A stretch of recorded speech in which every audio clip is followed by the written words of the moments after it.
That's President Trump showing the executive order that he signed a short time ago, introducing new sanctions, a new round of sanctions on Iran. Let's speak to Jason Nichols, who's a political commentator and lecturer at the University of Maryland. So these new sanctions, Jason, specifically targeting the office of the Supreme Leader, Khamenei, and saying that this will deny the Supreme Leader access to key assets. What do you make of that?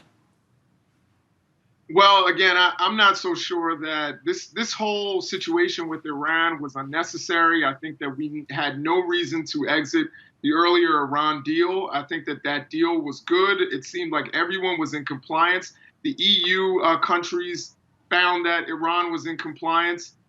They were very far, and they still are very far from having a nuclear weapon.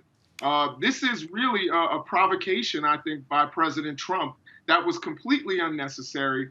And this is only going to hurt people. This isn't going to hurt the Supreme Leader, Ali Khamenei. Khamenei's going to do fine.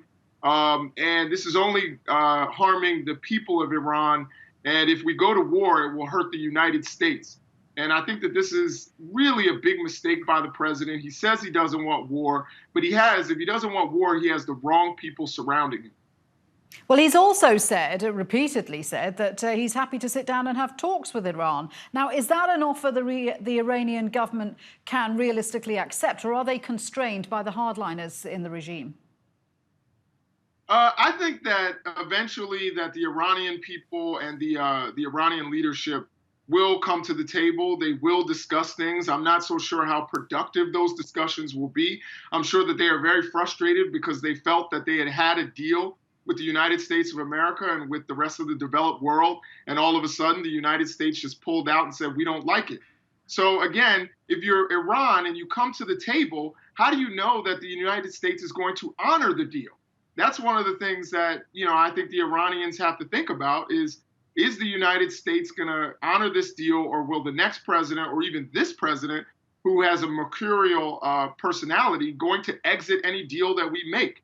So I think it sets up a tense meeting if this meeting happens. Yeah, and we also saw him there talking about Iran and North Korea in the same breath, saying he thinks, both those countries could go on to become countries with, quote, great futures. That the thing is, his policies with North Korea haven't panned out either, have they? So you wonder where these policies are going to take the region. Right, and I agree. And I think that he seems to have, interesting relationships with some of these regimes. Obviously he had bad things to say about North Korea, and then North Korea, all of a sudden, he's Kim Jong-un's best friend.